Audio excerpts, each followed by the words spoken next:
हे दोस्तों, आज मौसम कितना सुहाना है ना। चलो एक जरूरी बात करते हैं, जिंदगी में मौकों को सही ढंग से कैसे भुनाएं। देखो, हम सबको रोज ही ढेरों मौके मिलते हैं, लेकिन सवाल है कि दूसरों को नीचा दिखाए बिना, उनके कमजोर पलों का फायदा उठाए बिना हम इन मौकों का कैसे फायदा उठाएं। सबसे पहले समझते हैं कि नैतिक रूप से मौके भुनाना क्या होता है। ये सिर्फ अपने फायदे की बात नहीं है, ये सबके साथ मिलकर आगे बढ़ने की बात है। जरा सोचो, जब आप खुद आगे बढ़ते हुए दूसरों की भी मदद करते हैं तो क्या ये दोहरी जीत नहीं होती।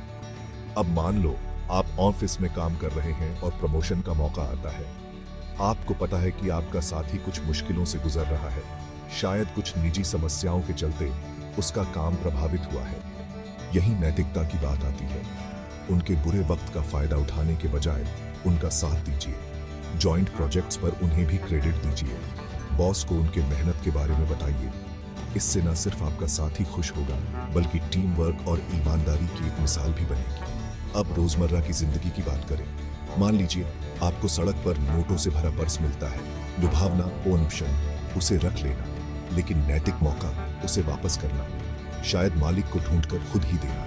यही वो चुनाव है जो हमें परिभाषित करते हैं और किसी भी फौरी फायदे से ज्यादा हमारी जिंदगी में गूंजते हैं। और एक बात याद रखना, नैतिक मौके अक्सर चिल्लाकर नहीं आते, वो फुसफुसाते हैं। उनको सुनना और कदम उठाना हमारी जिम्मेदारी है।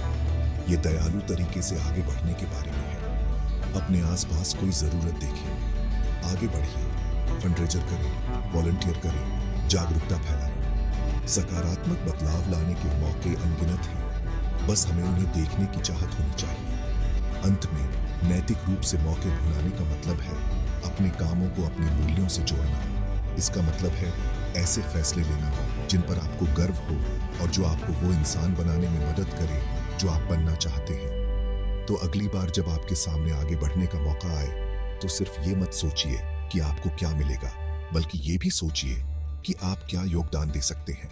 क्योंकि दिन के अंत में सबसे अच्छे मौके वो नहीं